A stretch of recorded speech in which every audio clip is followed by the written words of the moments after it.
Chapter 3: The Secret of Work. Helping others physically by removing their physical needs is indeed great, but the help is great according as the need is greater and according as the help is far reaching. If a man's wants can be removed for an hour, it is helping him indeed. If his wants can be removed for a year, it will be more help to him. But if his wants can be removed forever, it is surely the greatest help that can be given him. Spiritual knowledge is the only thing that can destroy our miseries forever. Any other knowledge satisfies wants only for a time. It is only with the knowledge of the Spirit that the faculty of want is annihilated forever. So helping man spiritually is the highest help that can be given to him. He who gives man spiritual knowledge is the greatest benefactor of mankind, and as such, we always find that those were the most powerful of men who helped man in his spiritual needs, because spirituality is the true basis of all our activities in life. A spiritually strong and sound man will be strong in every other respect if he so wishes. Until there is spiritual strength in man, even physical needs cannot be well satisfied. Next to spiritual comes intellectual help. The gift of knowledge is a far higher gift than that of food and clothes. It is even higher than giving life to a man, because the real life of man consists of knowledge. Ignorance is death. Knowledge is life. Life is of very little value if it is a life in the dark, groping through ignorance and misery. Next in order comes, of course, helping a man physically. Therefore, in considering the question of helping others, we must always strive not to commit the mistake of thinking that physical help is the only help that can be given. It is not only the last but the least, because it cannot bring about permanent satisfaction. The misery that I feel when I am hungry is satisfied by eating, but hunger returns. My misery can cease only when I am satisfied beyond all want. Then hunger will not make me miserable. No distress, no sorrow will be able to move me. So, that help which tends to make us strong spiritually is the highest. Next to it comes intellectual help, and after that, physical help. The miseries of the world cannot be cured by physical help only. Until man's nature changes, these physical needs will always arise, and miseries will always be felt, and no amount of physical help will cure them completely. The only solution of this problem is to make mankind pure. Ignorance is the mother of all the evil and all the misery we see. Let men have light. Let them be pure and spiritually strong and educated. Then alone will misery cease in the world, not before. We may convert every house in the country into a charity asylum. We may fill the land with hospitals. But the misery of man will still continue to exist until man's character changes. We read in the Bhagavad Gita again and again that we must all work incessantly. All work is by nature composed of good and evil. We cannot do any work which will not do some good somewhere. There cannot be any work which will not cause some harm somewhere. Every work must necessarily be a mixture of good and evil. Yet we are commanded to work incessantly. Good and evil will both have their results, will produce their karma. Good action will entail upon us good effect, bad action, bad. But good and bad are both bondages of the soul. The solution reached in the Gita in regard to this bondage-producing nature of work is that if we do not attach ourselves to the work we do, it will not have any binding effect on our soul. We shall try to understand what is meant by this non-attachment to work. This is the one central idea in the Gita. Work incessantly, but be not attached to it. Samskara can be translated very nearly by inherent tendency. Using the simile of a lake for the mind, every ripple, every wave that rises in the mind, when it subsides, does not die out entirely, but leaves a mark and a future possibility of that wave coming out again. This mark, with the possibility of the wave reappearing, is what is called samskara. Every work that we do, every movement of the body, every thought that we think, leaves such an impression on the mind stuff, and even when such impressions are not obvious on the surface, they are sufficiently strong to work beneath the surface subconsciously. What we are every moment is determined by the sum total of these impressions on the mind. What I am just at this moment is the effect of the sum total of all the impressions of my past life. This is really what is meant by character. Each man's character is determined by the sum total of these impressions. If good impressions prevail, the character becomes good. If bad, it becomes bad. If a man continuously hears bad words, thinks bad thoughts, does bad actions, his mind will be full of bad impressions, and they will influence his thought and work without his being conscious of the fact. In fact, these bad impressions are always working, and their resultant must be evil, and that man will be a bad man. He cannot help it. The sum total of these impressions in him will create the strong motive power for doing bad actions. He will be like a machine in the hands of his impressions, and they will force him to do evil. Similarly, if a man thinks good thoughts and does good works, the sum total of these impressions will be good, and they, in a similar manner, will force him to do good even in spite of himself. When a man has done so much good work and thought so many good thoughts that there is an irresistible tendency in him to do good in spite of himself, and even if he wishes to do evil, his mind, as the sum total of his tendencies, will not allow him to do so. The tendencies will turn him back. He is completely under the influence of the good tendencies. When such is the case, a man's good character is said to be established. As the tortoise tucks its feet and head inside the shell, and you may kill it and break it in pieces, and yet it will not come out, even so the character of that man who has control over his motives and organs is unchangeably established. He controls his own inner forces, and nothing can draw them out against his will. By this continuous reflex of good thoughts, good impressions moving over the surface of the mind, the tendency for doing good becomes strong, and as the result we feel able to control the indriyas, the sense organs, the nerve centers. Thus alone will character be established. Then alone a man gets to truth. Such a man is safe forever. He cannot do any evil. You may place him in any company, there will be no danger for him. There is a still higher state than having this good tendency, and that is the desire for liberation.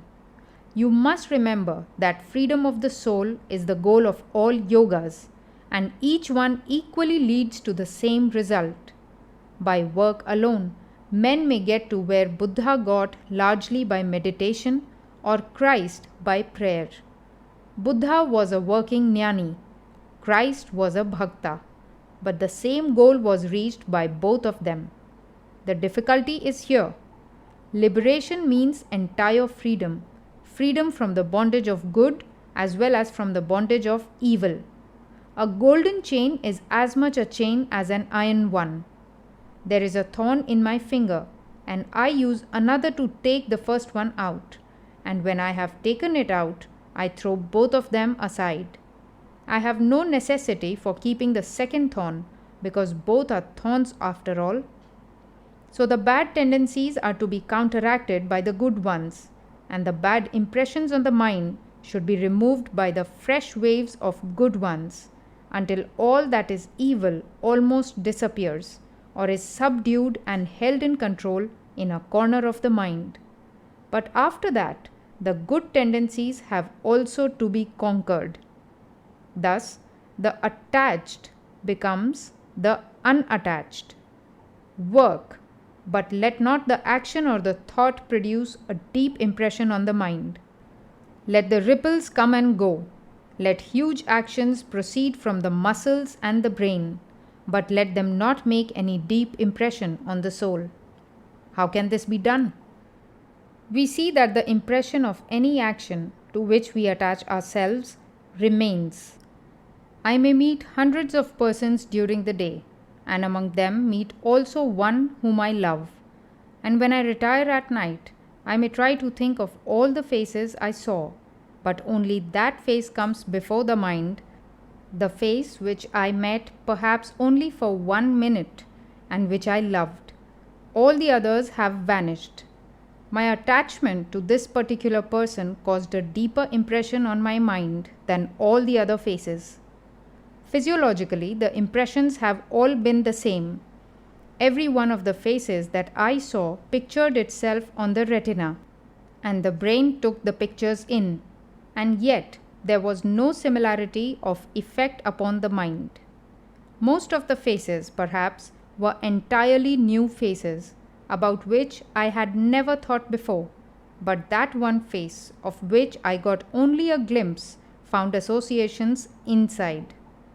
Perhaps I had pictured him in my mind for years, knew hundreds of things about him, and this one new vision of him awakened hundreds of sleeping memories in my mind, and this one impression, having been repeated perhaps 100 times more than those of the different faces together, will produce a great effect on the mind.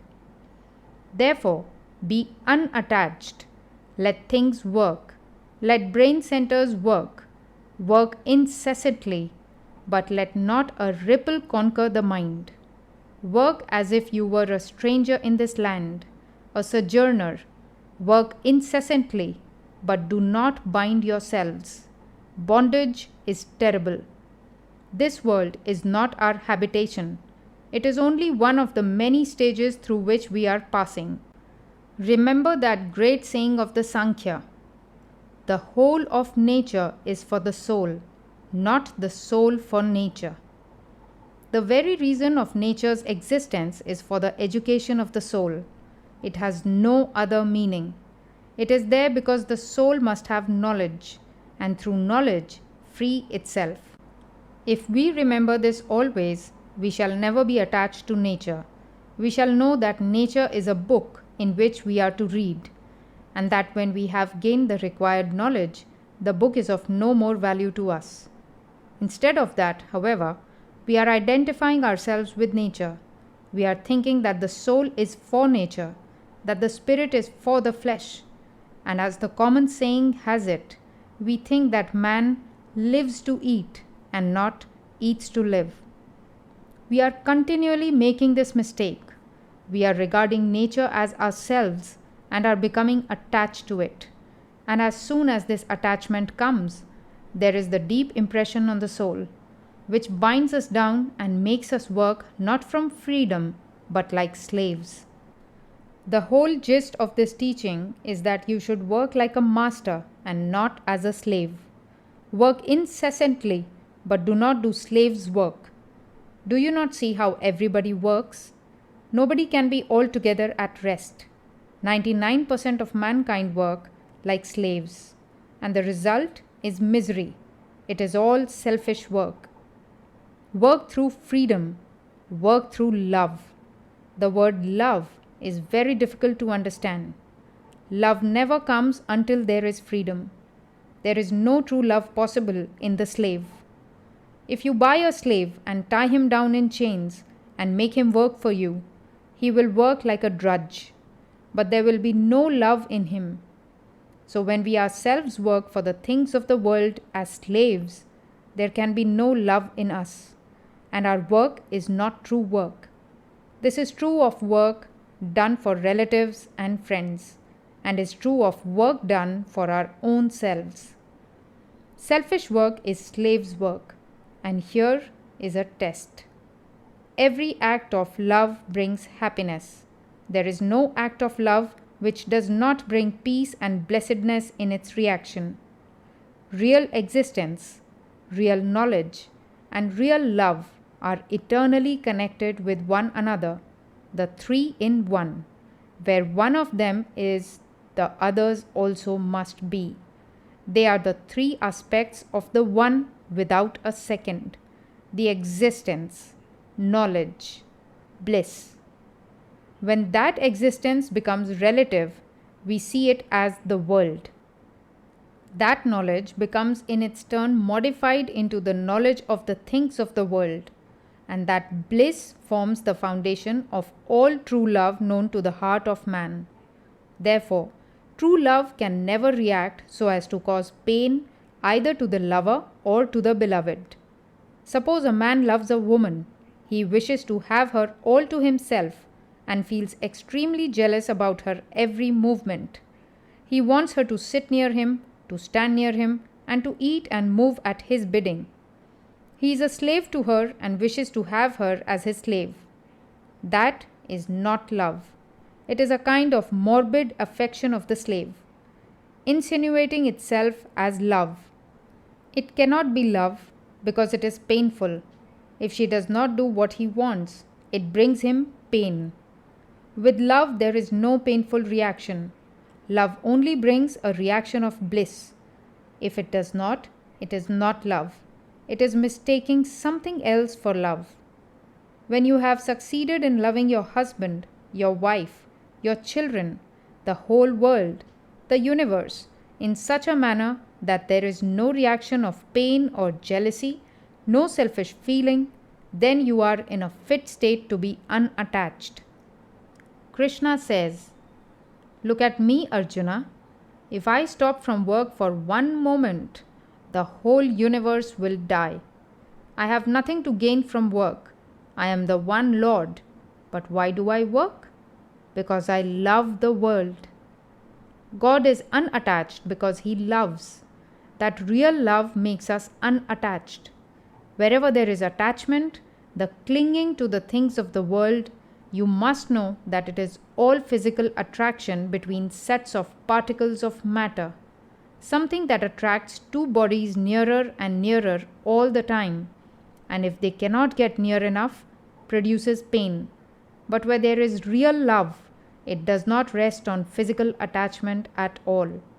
Such lovers may be 1,000 miles away from one another, but their love will be all the same. It does not die and will never produce any painful reaction. To attain this unattachment is almost a life work, but as soon as we have reached this point, we have attained the goal of love and become free. The bondage of nature falls from us, and we see nature as she is. She forges no more chains for us. We stand entirely free and take not the results of work into consideration. Who then cares for what the results may be? Do you ask anything from your children in return for what you have given them? It is your duty to work for them, and there the matter ends. In whatever you do for a particular person, a city, or a state, assume the same attitude towards it as you have towards your children. Expect nothing in return. If you can invariably take the position of a giver, in which everything given by you is a free offering to the world, without any thought of return, then will your work bring you no attachment. Attachment comes only where we expect a return. If working like slaves results in selfishness and attachment, working as master of our own mind gives rise to the bliss of non-attachment. We often talk of right and justice, but we find that in the world right and justice are mere baby's talk. There are two things which guide the conduct of men: might and mercy. The exercise of might is invariably the exercise of selfishness. All men and women try to make the most of whatever power or advantage they have. Mercy is heaven itself. To be good, we have all to be merciful. Even justice and right should stand on mercy. All thought of obtaining return for the work we do hinders our spiritual progress. Nay, in the end, it brings misery. There is another way in which this idea of mercy and selfless charity can be put into practice. That is, by looking upon work as worship, in case we believe in a personal God. Here, we give up all the fruits of our work unto the Lord, and worshipping Him thus, we have no right to expect anything from mankind for the work we do. The Lord Himself works incessantly and is ever without attachment. Just as water cannot wet the lotus leaf, so work cannot bind the unselfish man by giving rise to attachment to results. The selfless and unattached man may live in the very heart of a crowded and sinful city.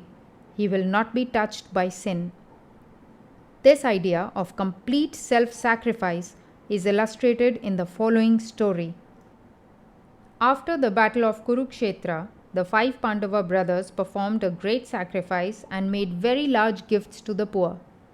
All people expressed amazement at the greatness and richness of the sacrifice, and said that such a sacrifice the world had never seen before.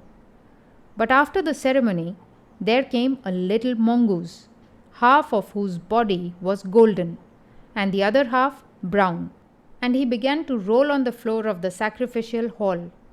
He said to those around, "You are all liars. There is no sacrifice." "What?" they exclaimed. "You say this is no sacrifice? Do you not know how money and jewels were poured out to the poor, and everyone became rich and happy? This was the most wonderful sacrifice any man ever performed." But the mongoose said, "There was once a little village, and in it there dwelt a poor Brahmin with his wife, his son, and his son's wife. They were very poor and lived on small gifts made to them for preaching and teaching. There came in that land a 3 years' famine, and the poor Brahmin suffered more than ever. At last, when the family had starved for days, the father brought home one morning a little barley flour, which he had been fortunate enough to obtain, and he divided it into 4 parts, one for each member of the family. They prepared it for their meal, and just as they were about to eat, there was a knock at the door. The father opened it, and there stood a guest. Now in India, a guest is a sacred person. He is as a god for the time being, and must be treated as such. So the poor Brahmin said, "Come in, sir, you are welcome." He set before the guest his own portion of the food, which the guest quickly ate and said, "Oh, sir, you have killed me. I have been starving for 10 days, and this little bit has but increased my hunger." Then the wife said to her husband, "Give him my share." But the husband said, "Not so." The wife, however, insisted, saying, "Here is a poor man, and it is our duty as householders to see that he is fed, and it is my duty as a wife to give him my portion, seeing that you have no more to offer him." Then she gave her share to the guest, which he ate, and said he was still burning with hunger. So the son said, "Take my portion also. It is the duty of a son to help his father to fulfill his obligations." The guest ate that, but remained still unsatisfied.